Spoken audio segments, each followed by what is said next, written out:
ज्वारीचं पीठ घेतलं, ज्वारीची भाकर टाकायला थोडंसं पीठ घेतलं, त्याच्यामध्ये थोडं थोडं पाणी टाकायचं आणि मऊ मऊ हाताने मळून घ्यायचं. थोडं थोडं पाणी टाकायचं, जास्त पाणी टाकायचं नाही. आणि एक भाकर बनवायची असली ना तर तेवढंच पीठ मळायचं, कारण तसंच पीठ मळायला गेलं पाहिजे. आपण गव्हाच्या पिठासारखं नाही जास्त पीठ मळून ठेवणं, चपाती पातळ होते आणि जमत नाही, भाकरीबरोबर येत नाही. त्याकरता एकच भाकरीपुरतं पीठ घ्यायचं थोडंसं आणि हळूहळू मळायचं आणि थोडंसं खाली पीठ टाकून ती भाकरी बनवायची. तवा ठेवून हलक्या गॅसवरती थोडा तवा तपलेला पाहिजे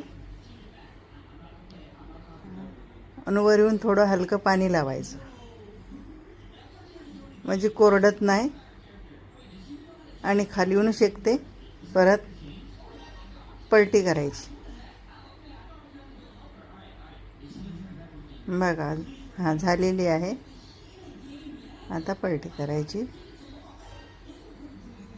हां, अशा भाकरी होतात ज्वारीच्या भाकरी.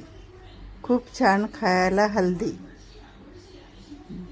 आणि पोटाला काही त्रास होत नाही, काय नाही.